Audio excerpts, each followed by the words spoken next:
और बिच्चो माने भृत्य नौकर। जो स्वामी भक्ति से रहित है ऐसी सती और ऐसा भृत्य।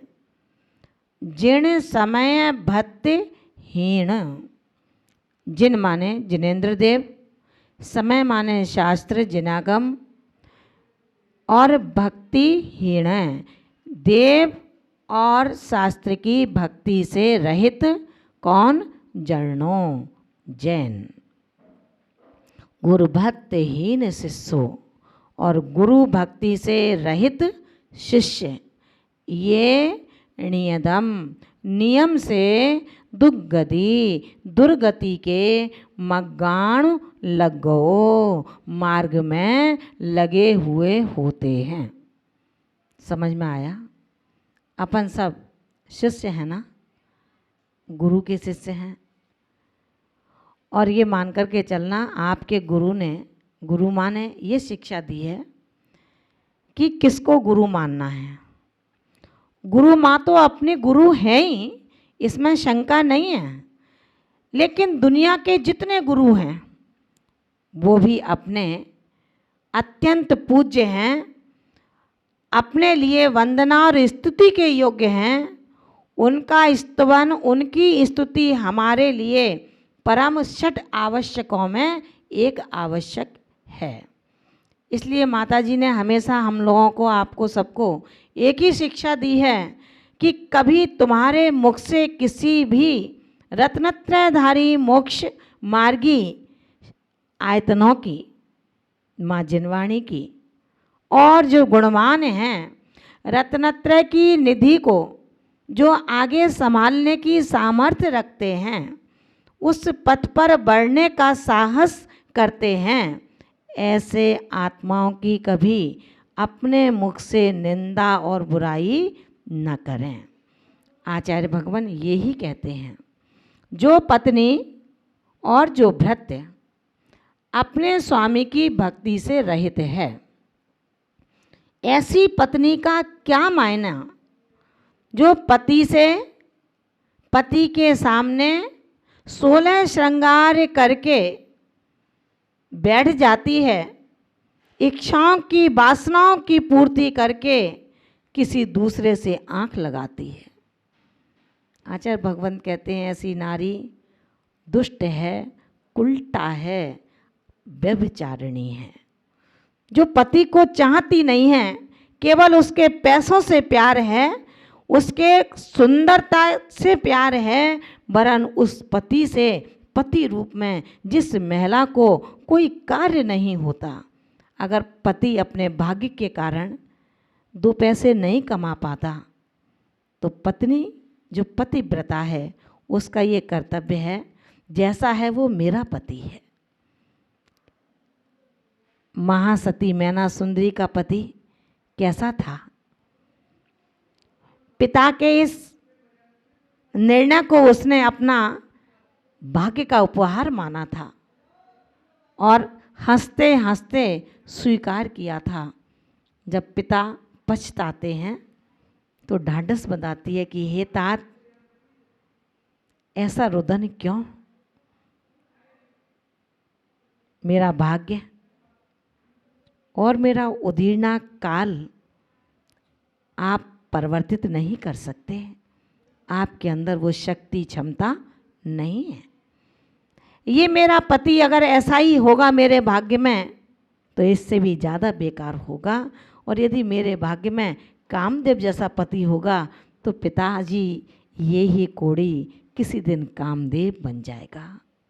इतनी श्रद्धा जिसको अपने भाग्य पर, अपने पौरुषत्व पर हुआ करती है, केवल बातों से हल्ला करना, बड़ी बड़ी बातें करना, शरीर की रूपता को देखकर इटलाना, ये गोरा रंग तुझे तेरे परिणामों को गोरा नहीं कर सकता।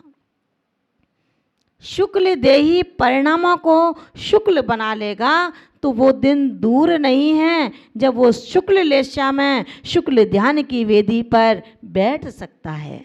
लेकिन शुक्ल देही कृष्ण परिणामों को रखेगा तो वो कृष्ण लेशा का अधिकारी बनता है, जो दुष्ट होता है, मनमानी करता है, चंट होता है, बैर को छोड़ने वाला नहीं होता, ऐसा वो कृष्ण लिस्या परिणामी जो पति की भक्ति से रहित, ऐसी नारी।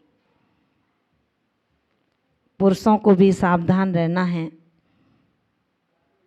कहा गया है, भोजन करना माँ से चाहे जहर हो, सम्मत लेना भाई की चाहे बैर हो।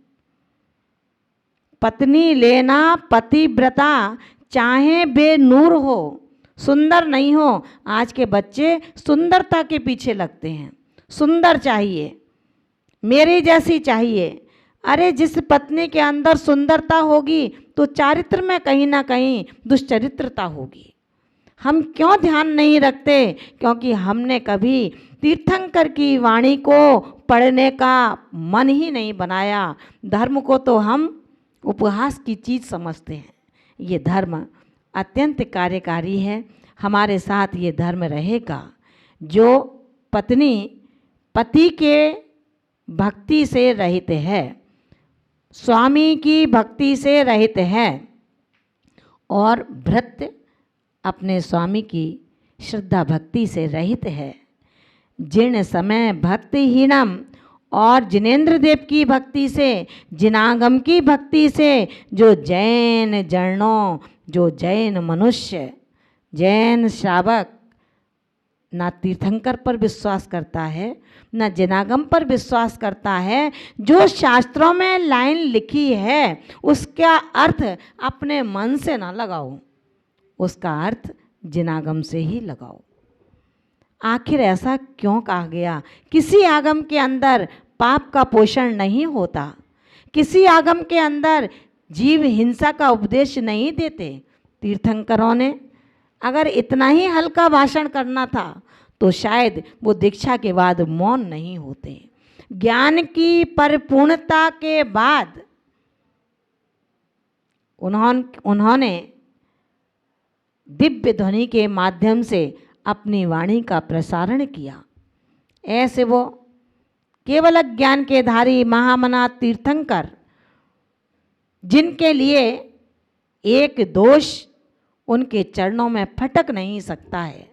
सर्व गुण संपन्ना वो आत्मा, समस्त पापों से रहित, जो मात्र उन भव्य प्राणियों के लिए देशना देती है जो मिथ्यात्व में पगे हैं, जिनको ध्यान नहीं है कि मिथ्यात्व से मैं सम्यक्त पने को कैसे प्राप्त हो सकूं, इसलिए देशना दी। हठी लोगों के लिए देशना नहीं है, जड़मतियों के लिए देशना नहीं है, जबरदस्ती नहीं डाला जा रहा।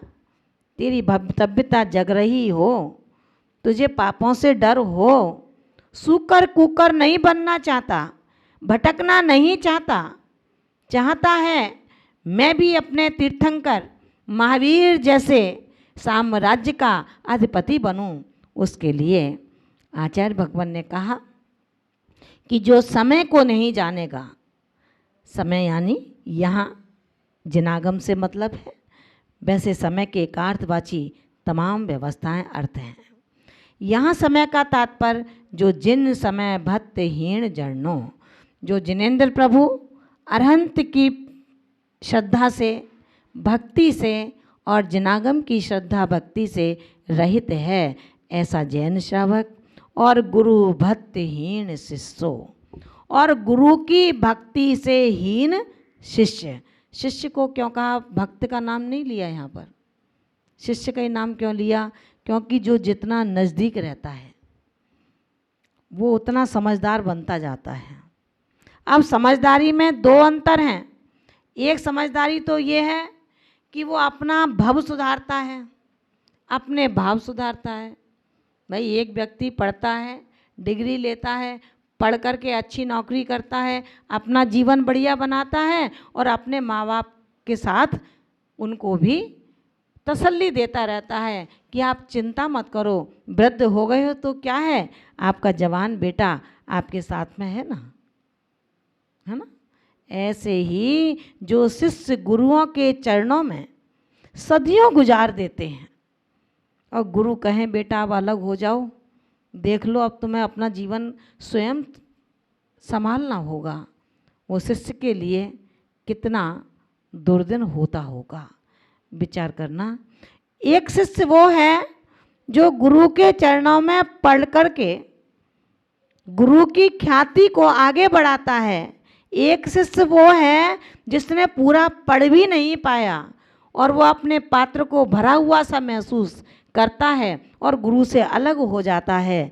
ध्यान रखना, एक शिष्य वो है जो पढ़ने के बाद समझदार बना है। समझदार इतना बना है कि वो गुरु को जवाब नहीं देता, गुरु के सामने आंख ऊंची नहीं करता, गुरु के समकक्ष नहीं बैठता, गुरु के आगे नहीं चलता, गुरु के चरण सानिध्य में रह करके अपना नाम और यश ख्याति की अपेक्षा नहीं रखता। और एक शिष्य वो है जो पढ़ कर के इतना समझदार हो जाता है कि गुरु को ही समझाने लगता है। गुरु को ना समझाना पड़े, इतनी समझदारी अपने अंदर ना आए कि हम गुरु को समझाने लगें। आचार्य भगवान ने कहा है, ऐसा गुरु भक्ति से विहीन शिष्य नियतम माने नियम से दुर्गति मग्गाणु लग गओ। दुर्गति के मार्ग पर चल रहा है, दुर्गति के मार्ग पर लगा हुआ है। वो बेशक कितना भी ये विचार कर ले कि मैं बहुत ऊंचा हूँ, मैं बहुत अच्छा बोल लेता हूँ, लोग मुझे सुनते हैं, आपको लगता है। अब कौवा भी काँव काँव बोलता है तो कोई गोली थोड़ी मारता है उसको, बोलता है बोलने दो। ऐसे आपके लिए सोचते हैं, हमारे लिए सोचते हैं कि भाई गुरु तो शांत बैठे हैं, ये बोल रहे हैं, बोलने दो। हमारे शब्दों की वैल्यू कीमत जब होगी जब हम गुरु से रजिस्टर्ड होंगे। हम गुरु से रजिस्टर्ड नहीं हैं तो भला तुमको कौन शिष्य मानेगा। कहा गया है, ऐसा शिष्य नियम से दुर्गति के मार्ग में लगा है, ऐसा जानना चाहिए। लोकोक्ति है संसार की, कुत्ता जिसका खाता है उसका बजाता है, आदमी जिसका खाता है उसी को काटता है। भैया जिस गुरु ने तुम्हें बड़ा किया, जिस गुरु ने तुम्हें पाला पोसा, आज उसके ही सामने तुम आंखें निकाल के बात करते हो, क्योंकि आज गुरु आपका वृद्ध हो गया है, शरीर के श्रम से थक चुका है। उस गुरु के लिए इतनी आंखें बड़ी बड़ी करना, जिससे आप नहीं आपकी आत्मा भी डरती है कि काय को मेरी दुर्गति कर रहा है, इस पिंजड़े में बंद करके, इस तरह के नाटक और ढोंग करके। भला गुरु से इटलाकर चलने वाला कभी देवता नहीं बन पाया। कहा गया है, जिनो यश देवता स जैन। जिनेंद्र देव जिसके देव हैं, जिनेंद्र देव जिसके स्वामी हैं, जिनेंद्र देव को जिसने अपना इष्ट माना है, उनके मुखार बिंद से निकली हुई देशना जिनके शास्त्र हैं, ऐसे बीतराग प्रभु और उनकी वाणी पर जिसे किंचित भी श्रद्धा नहीं हो, वो कैसा जैन। आचार्य भगवान ने, तीर्थंकर प्रभु ने 4 संघ से एक संघ की स्थापना की, जिसे चतुर्विध संघ नाम दिया। और हम जैसे मोक्ष मार्गी मुनि आर्य का क्षुल्लक और क्षुल्लिका के भेदों में भी भेद कर रहे हैं। भाई घर का मुखिया आ गया तो कहते हैं पूरा परिवार आ गया। किसी घर में शादी हो रही है, अन्य कोई फंक्शन है, कोई कार्यक्रम है, तो उसमें आपके जो घर का मुख्य व्यक्ति है उसका कार्ड पर नाम आता है कि इनविटेशन आपको दिया जा रहा है, कोई भी नाम हो सकता है, सब परिवार लिख देते हैं, तो सभी आ गए उसमें। अब जैसे ही उन्होंने देखा कि हाँ भाई अमुक व्यक्ति आ गए हैं, वो निश्चिंत हो गया कि उनका परिवार अपने कार्यक्रम में आ गया। आचार्य कुंद स्वामी ने अष्टपाहुट के अंदर, समय सार के अंदर, नियम सार के अंदर क्या लिखा? उन्होंने लिखा है कि मुनि, ये मुनि के लिए चर्या है। ब्रह्मचर्य व्रत का पालन करने वाला मुनि, मुनि का तात्पर्य वो अपनी नारियों से रक्षा कर ले, और नारी जो आर्यिका है उसका कोई मतलब नहीं है, वो रक्षा नहीं करेगी ब्रह्मचर्य की पुरुषों से। जैसे पुरुष के लिए बड़ी, समवय और छोटी वाली उम्र की नारी पत्नी, माँ और बहन के दर्जे में आ रही है, ऐसे ही नारी के लिए पुरुषों की स्थिति जाननी चाहिए। मुनि शब्द कहने से मतलब ये नहीं है कि केवल मुनि के लिए है। मुनि कह दिया तो चतुर्विध संग अपने आप समाहित हो गया। हे भोले प्राणी, जिसे आप श्रावक मानते हो अपने आप में, कहाँ खो गई आपकी वो बुद्धि और वो चेतना शक्ति जिसके माध्यम से आप इस मोक्ष मार्ग के पथिक बनोगे भविष्य में जाकर के। जहाँ मुनि शब्द कह दिया वहाँ चतुर्विध संघ का सम्मेलन स्वयमेव हो गया। जहाँ आर्य का कहा होगा तो वो पर्टिकुलर आर्य का के लिए बात होगी। ध्यान रखना, थोड़े से अपने विचारों में संशोधन की आवश्यकता है। कुंद स्वामी ने कोई गलत नहीं कहा, केवल मुनि के लिए उपदेश नहीं है। जो इस मार्ग पर चतुर्विध संघ चल रहा है, आलोचना, प्रतिक्रमण, प्रायश्चित, वैयावृत्ति, निंदा, गर्हा, जो भी ये एक साधक की क्रियाएं हैं अपने अतीत के दोषों के प्रक्षालन करने की, वो केवल मुनि के लिए नहीं है, केवल मुनि ही करे। उन्होंने मुनि शब्द कहने का तात्पर्य है कि चतुर्विध संघ की ये व्यवस्था है जिसमें मुनि और आर्यिका की समाचार विधि एक सी हुआ करती है।